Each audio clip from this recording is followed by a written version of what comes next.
آج کل کچھ لوگ مجھ پہ فون سے پوچھ رہے ہیں، لوگ یوں بھی سوال کر رہے ہیں کہ بھائی حضور علیہ السلام ربیع الاول کی 12 تاریخ کو پیدا ہوئے اور 12 تاریخ کو ہی وصال کیا، ایک ہی دن پیدا بھی ہوئے اسی دن، یعنی وصال کی تاریخ بھی وہی ہے، پیدا ہوئے ربیع الاول کی 12 تاریخ کو، اور عین 63 سال کے بعد 63 سال کی عمر میں 12 ربیع الاول کو وفات بھی ہو گئی، وصال بھی ہو گیا، رحلت فرمائی، پردہ فرمایا۔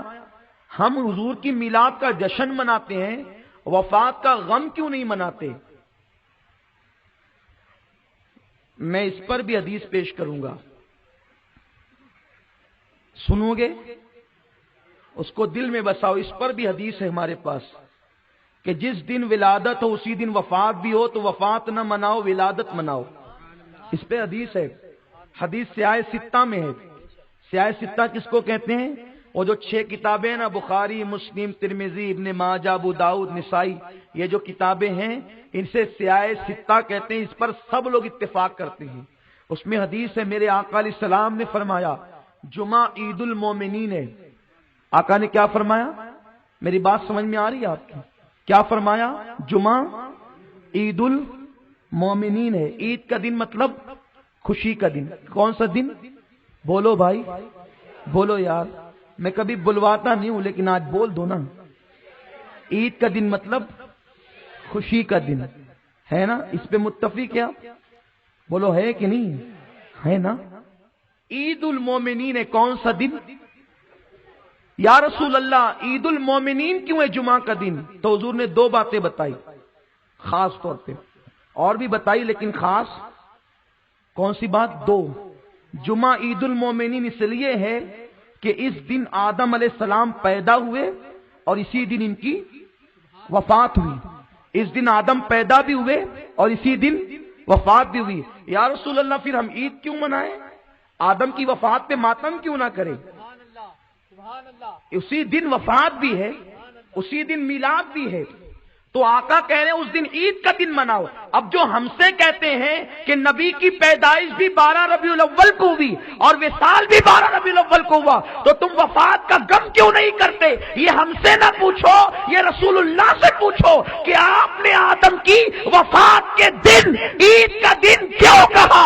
کیونکہ نبی لوگوں کو رلانے نہیں آئے تھے، روتے ہوئے کو ہنسانے کے لیے آئے تھے۔ سبحان اللہ، سبحان اللہ۔ تو جب ایک ہی دن میں 2 باتیں ہو جائے، خوشی بھی اور غمی بھی، تو اس دن خوشی منانا چاہیے۔ یہ رسول اللہ کی تعلیم ہے، حضور کی حدیث ہے۔ اور یاد رکھو، اگر کوئی یہ کہتا ہے کہ جس دن فاطمہ رو رہی تھی، فاطمہ نے یہ کہا تھا کہ اگر یہ غم کسی پہاڑ پر بھی آتا تو پہاڑ ریزہ ریزہ ہو جاتا، اس دن تو حضرت عائشہ کا سہاگ اجڑ گیا تھا۔ واہ واہ، آپ پہ قربان جائیں، فاطمہ کا غم آپ کو کربلا کے دن یاد نہیں آتا، میلاد مصطفیٰ کے دن آپ کو یاد آ رہا ہے۔ شہزادے لوٹے اس دن آپ اس کی بات نہیں کرتے۔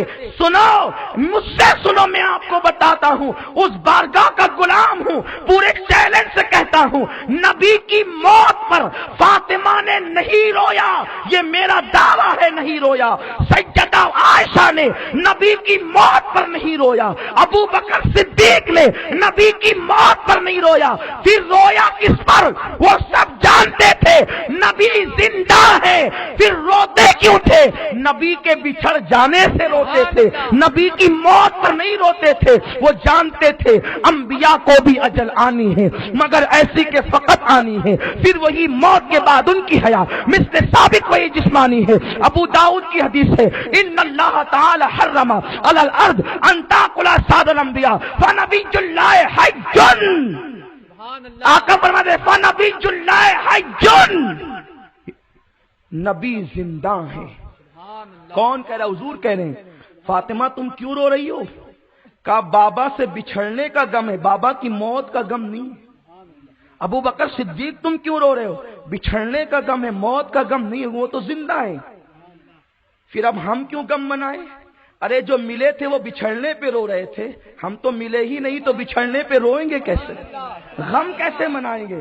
آپ غم کی بات کرتے ہیں، حدیث رسول ہمارے پاس ہے، اس لیے یاد رکھو اس دن خوشی مناؤ، وہ خوشی کا دن ہے۔ شیرنی تقسیم کرو، شربت تقسیم کرو، اپنے گھروں پہ لائٹنگ کرو۔ اگر تم اپنے گھروں کو جگمگاؤ گے اللہ تمہارے دلوں کو جگمگا دے گا۔ اپنے گھروں پر نبی والا پرچم لہراؤ، رسول کا جھنڈا لہراؤ، یہاں نبی کا جھنڈا لہراؤ گے، وہاں قیامت کے دن نبی کے جھنڈے کے نیچے جمع ہونے کی سعادت ملے گی۔ حشر تک لہرائیں گے، حشر تک لہرائیں گے ہم جھنڈے مصطفیٰ، حشر تک لہرائیں گے ہم جھنڈے مصطفیٰ، مثل فارس نجد کے قلعے گراتے جائیں گے، خاک ہو جائے عدو جل کر مگر ہم تو رضا، دم میں جب تک دم ہے ذکر ان کا سناتے جائیں گے۔ پرچم لہراؤ اور بتا دو، کہنے کی ضرورت نہیں، جو جس پارٹی کا ہوتا ہے اس کے گھر پہ اس پارٹی کا جھنڈا لگا ہوتا ہے، تم محمد کی پارٹی کے ہو، مصطفیٰ جان رحمت کی پارٹی کے ہو، تمہارے گھر پہ نبی کا جھنڈا ہونا چاہیے۔ کوئی منع کرتا ہے تو نہ مانو۔ ارے جب اتنی حدیث کوئی سن لے تو بیوقوف ہی ہوگا جو نہ مانے۔ حدیث سنی آپ نے، اتنے ثبوت سنے، اور یہ تو تھوڑے ہیں۔ میں ایک چھوٹا سا طالب علم ہوں۔